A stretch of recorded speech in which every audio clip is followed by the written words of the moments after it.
నా జీవితం నాశనమైంది. నా మేలు కోరితే రాజశేఖర్ మీద పగ సాధించా. ఈ అభాగ్యురాలు నీకు రుణపడి ఉంటుంది. వాడు ఎంత చూసి నీ తండ్రి ఆత్మకు శాంతి కలిగిస్తాను.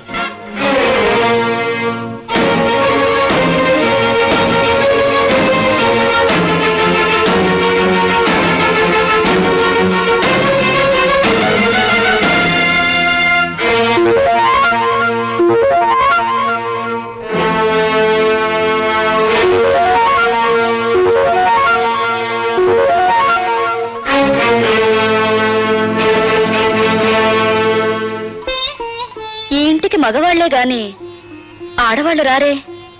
ఇంతకీ ఎవరు మీరు? నీలా తీగిన గాలిపటాన్ని కాదు, నీలా ఇంగిలి విస్తరాకుని కాదు. ఉపమానాలు విసురుతున్నారు. మీరు రచయిత్ర? నేనెవరైతే నేనులే. నువ్వేం చేయకూడదో చెప్పిపోవడానికి వచ్చాను. నాకు శాసించడమే అలవాటు గాని శిరసా వహించడం అనేది చేత కాదు.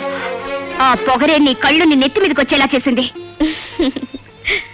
నెత్తి మీద మా కళ్ళు లేకపోతే ఆకలి పెంచుకుంటూ వచ్చే రసికులందరూ మా కాళ్ళు పట్టుకోరుగా. నువ్వు ఆడదానివా, ఆడించేదానివా? ఆటలు ఆడిస్తాను, రాగాలు తీయిస్తాను, నవ్వులు నవ్విస్తాను. ఏడవకుండా ఇతరుల్ని ఏడిపించగలవు కూడా. అవునా? నువ్వు ఒట్టి రచయిత్రవే అనుకున్నాను. శూర్పణఖలా ఉన్నావే. కాదు, రాముణ్ణి ప్రేమతో కోరుకుంటున్న సీతను నేను, కామంతో దోచుకోవాలనుకుంటున్న శూర్పణఖవి నువ్వు. నా మీదంత నింద వేస్తున్నావే. నీకేం ద్రోహం చేశాను? ప్రేమ పెళ్లి అనే పదాలకు అర్థం తెలుసుకుంటే నువ్వు నాకేం ద్రోహం చేసావో నీకే తెలుస్తుంది. ప్రేమ ప్రేమ అనే పదానికి అన్నప్రాసన రోజునే నీళ్లు వదులుకున్నాను. పెళ్లి అనే మాటకి అక్షాభ్యాసం నాడే అర్థం మర్చిపోయాను. శీలాన్ని సమర్థబంతిలోనే చుట్టి వీధిలోకి విసిరిపారేశాను. అవేమీ ఇక్కడ దొరకవు. సుఖం భోగం అనే రెండు మాత్రమే ఇక్కడ దొరుకుతాయి. మీ చేతుల్లో చిక్కుకున్న విలాస పురుషుల భార్యల కన్యలు దొరకవా ఇక్కడ? మీరు భార్గవ భార్య? ఆ అదృష్టానికి నువ్వే దూరం చేస్తున్నావు. చూడండి, భార్యకు భర్త మీదే అధికారం ఉంటుంది, కానీ వెలయాలికి ఊళ్ళో వాళ్ళందరి భర్తల మీద అధికారం ఉంటుంది. షడప్!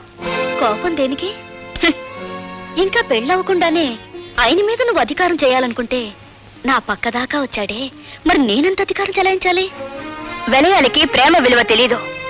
గుప్పెడు మల్లెపూలతో, అప్పు తెచ్చుకున్న నవ్వులతో, దాచిపెట్టుకున్న వయసుతో మగవాణ్ణి సొంతం చేసుకోవాలని చూస్తారే గాని గుప్పెడు మనసుతో కాదు. ఆ మనసు నాకుంది. ప్రేమించిన వాడు దూరం అయినప్పుడు ఆ మనసు పడే తపన, ఆవేశాన్ని ఈ ప్రపంచంలో ఏ శక్తి ఏమి చేయలేదు. నువ్వెంత అమ్ముడు పోయే ఆడదానివి.